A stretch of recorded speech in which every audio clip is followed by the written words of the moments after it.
Please subscribe Sadhguru Sai Creations.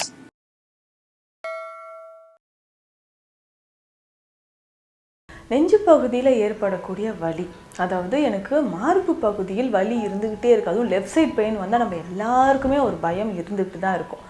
ஏதாவது அதிகமான weight lift பண்ணியிருக்கோன்னு வச்சுக்கோங்களேன், இல்லை ரொம்ப நேரம் எழுதிக்கிட்டே இருக்கிறோம், குனிஞ்சு வேலை பார்த்துக்கிட்டே இருக்கிறோம், நமக்கே தெரியாமல் மொபைல் கையில் ரொம்ப நேரம் ஹோல்ட் பண்ணி வச்சுருக்கிறனாலும் மைல்டாக அந்த வெயிட்டை தூக்கிக்கிட்டே இருக்கிறதும் நமக்கு செஸ்ட் பெயின் கொடுக்கலாம்.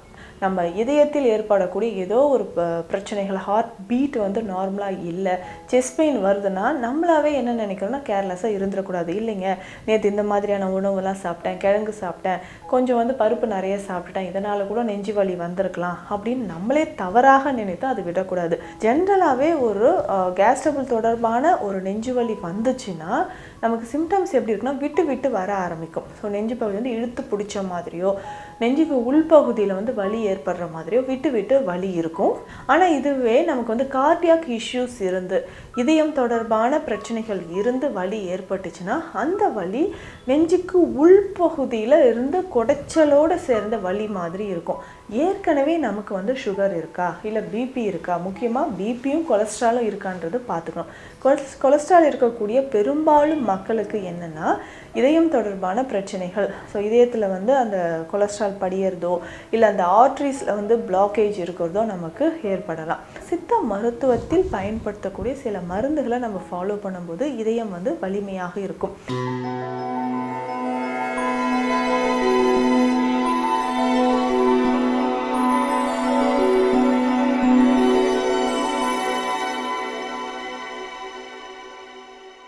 சத்குரு சாய் கிரியேஷன் வியூவர்ஸ் அனைவருக்கும் வணக்கம். நான் டாக்டர் நித்யா, சித்தா ஃபிசிஷியன்.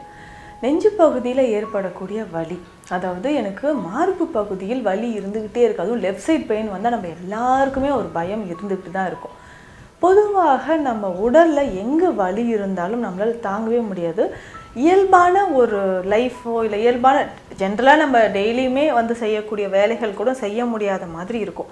அதுவும் முக்கியமாக நமக்கு நெஞ்சு பகுதியில், அதாவது கழுத்துக்கு கீழே மேல் நெஞ்சு பகுதியில் வலிகள் இருக்கும். ரைட் சைடோ லெஃப்ட் சைடோ நமக்கு வலி இருந்துக்கிட்டே இருந்துச்சுன்னா கொஞ்சம் பயமாகவும் இருக்கும், பதட்டமாகவும் இருக்கும். ஸோ இதை நினச்சி நம்ம என்ன பண்ணுவோன்னா ரொம்ப ஒரு பதட்டம், பால்பிட்டேஷன் நமக்குள்ளே வர ஆரம்பிச்சிடும்.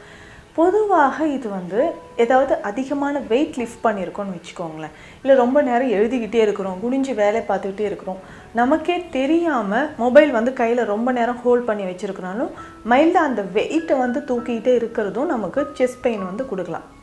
ஏன்னா அந்த நெஞ்சு பகுதியில் இருக்கக்கூடிய பெக்டோரலிஸ் மேஜர் இந்த மசில்ஸ் கொஞ்சம் ஸ்ட்ரெயின் ஆகும்போது நமக்கு பெயின் இருக்கும். புதுசாக ஜிம் ப்ராக்டிஸ் பண்ணக்கூடியவங்க, ஜிம்முக்கு போகக்கூடியவங்களுக்கும் நெஞ்சு பகுதியில் வலி இருக்கும். ஆனால் இதை தாண்டி லெஃப்ட் சைடில் செஸ்ட் பெயின் வருது அப்படின்னா கொஞ்சம் கவனமாக இருக்கணும். ஆனால் ஒரு சிலர் சாதாரண கேஸ்ட்ரிக் பெயினாக இருக்கும், வாதம் தொடர்பாக வரக்கூடியது, வாயு தொல்லை அப்படின்னு சொல்லக்கூடிய பிரச்சனையில் இருக்கக்கூடியவங்க என்ன ஆகும்னா திடீர்னு லெஃப்ட் சைடில் பெயின் ரொம்ப பயந்து எல்லாரையும் பயமுறுத்திடுவாங்க. ஸோ அப்போது நம்ம டெஸ்ட் எடுத்து பார்க்குறது ஓகே, நல்லது தான். இசிஜி எடுப்பாங்க, எக்கோ, த்ரெட்மில். ஸோ இந்த கார்டியாக் இஷ்யூஸ்க்கு ரிஸ்க் ஃபேக்டர் இருந்துச்சுன்னா என்னென்ன டெஸ்ட் எடுக்கணுமோ எல்லாமே எடுத்துக்கலாம்.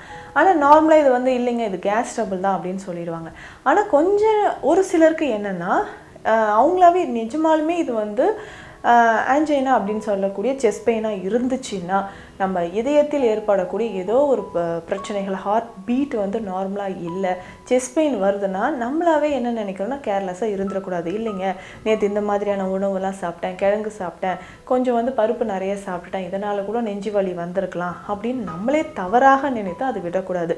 சிலருக்கு ரொம்ப கடுமையான நெஞ்சு வலி ஹாஸ்பிட்டல் அட்மிட் ஆகும்போது சொல்லுவாங்க, ஆல்ரெடி ஏற்கனவே 2 டைம்ஸ் இவங்களுக்கு மைல்டாக வந்திருக்கே, அட்டாக் வந்திருக்கே அப்படின்னு சொல்லியிருப்பாங்க. ஸோ அப்போது நம்ம ஆமாம் இல்லை, இது நம்ம கேர்லெஸ்ஸாக விட்டுட்டோம் அப்படின்னு நினைப்போம். ஜென்ரலாகவே ஒரு கேஸ் ட்ரபிள் தொடர்பான ஒரு நெஞ்சு வலி வந்துச்சுன்னா நமக்கு சிம்டம்ஸ் எப்படி இருக்குன்னா விட்டு விட்டு வர ஆரம்பிக்கும். ஸோ நெஞ்சு பகுதி இழுத்து பிடிச்ச மாதிரியோ, நெஞ்சுக்கு உள்பகுதியில் வலி ஏற்படுற மாதிரியோ விட்டு விட்டு வலி இருக்கும். ஆனால் அது கொஞ்சம் நேரத்தில் ஒரு 3-4 மணி நேரத்தில் டிஸப்பியர் ஆகும். இந்த வலி முதுகு பகுதியிலும் பிடிச்சிக்கிட்ட மாதிரி இருக்கும், கையை தூக்க முடியல அப்படின்னு சொல்லுவாங்க. ஆனால் இதுவே நமக்கு கார்டியாக் இஷ்யூஸ் இருந்து, இதயம் தொடர்பான பிரச்சனைகள் இருந்து வலி ஏற்பட்டுச்சுன்னா அந்த வலி நெஞ்சுக்கு உள்பகுதியில் இருந்து குடைச்சலோடு சேர்ந்த வலி மாதிரி இருக்கும். அந்த வலி நரம்புகள் மூலயமாக ஃபுல்லாக வந்து அந்த இடது தோள்பட்டை வரைக்கும் ஸ்ப்ரெட் ஆகிற மாதிரி வலி இருக்கும். ஷார்ப் பெயின் அப்படின்னு சொல்லுவாங்க. இடது கை முழுவதுமே வலி இருக்கும், தூக்க முடியல, மறுத்து போகிற மாதிரி இருக்குது. அந்த மறுத்து போகிற உணர்வு கை முழுவதுமே ஸ்ப்ரெட் ஆகுது அப்படின்னு சொல்லுவாங்க. கை விரல் நுனி வரைக்குமே அதிகமான வலியை வந்து அது ஏற்படுத்துது. ஸோ இந்த மாதிரியான வலிகள் பிரச்சனைகள் இருக்கும்பொழுது உடனடியாக நம்ம அதற்கான சிகிச்சைகள் எடுக்கணும். ஸோ ஒரு முறை நம்ம வந்து இசிஜி பார்க்குறோம், அப்நார்மலாக இருக்குது, எக்கோ பார்க்குறோம், அப்நார்மலாக இருக்குது, ட்ரெட்மில் டெஸ்ட் நம்மளால் கண்டினியூ பண்ண முடியல, கம்ப்ளீட் பண்ணவே முடியல அப்படின்னு சொன்னீங்கன்னா ரொம்ப ரொம்ப கவனமாக இருந்து இதயம் தொடர்பான பிரச்சனைகளுக்கு வலிகளுக்கான சிகிச்சை முறைகளை நம்ம ஃபாலோ பண்ணணும். இதில் பேசிக்காக நம்ம கவனத்தில் வைக்க வேண்டியது, ஏற்கனவே நமக்கு வந்து சுகர் இருக்கா இல்லை பிபி இருக்கா, முக்கியமாக பிபியும் கொலஸ்ட்ராலும் இருக்கான்றது பார்த்துக்கணும். கொலஸ்ட்ரால் இருக்கக்கூடிய பெரும்பாலும் மக்களுக்கு என்னென்னா இதயம் தொடர்பான பிரச்சனைகள். ஸோ இதயத்தில் வந்து அந்த கொலஸ்ட்ரால் படியறதோ இல்லை அந்த ஆர்ட்ரிஸில் வந்து பிளாக்கேஜ் இருக்கிறதோ நமக்கு ஏற்படலாம். ஸோ அந்த மாதிரி இருக்கான்றதை நம்ம செக் பண்ணிக்கணும். இதற்கு அடுத்தது வேறு என்னென்ன வழிமுறைகள்னால், நம்மளுடைய உணவு முறையில் நல்ல மாற்றம் செய்யணும். இரவு கண்டிப்பாக சீக்கிரமாக சாப்பிட்றது தான் ஒரு முக்கியமான ஒரு வழிமுறை. அதுவும் எளிதில் ஜீரணமாகக்கூடிய உணவு முறைகளை நம்ம ஃபாலோ பண்ணிட்டு வரணும்.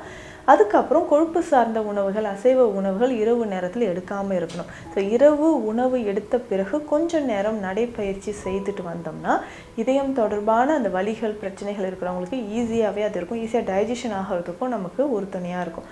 அதுக்கப்புறம் நம்ம சித்த மருத்துவத்தில் பயன்படுத்தக்கூடிய சில மருந்துகளை நம்ம ஃபாலோ பண்ணும்போது இதயம் வந்து வலிமையாக இருக்கும்.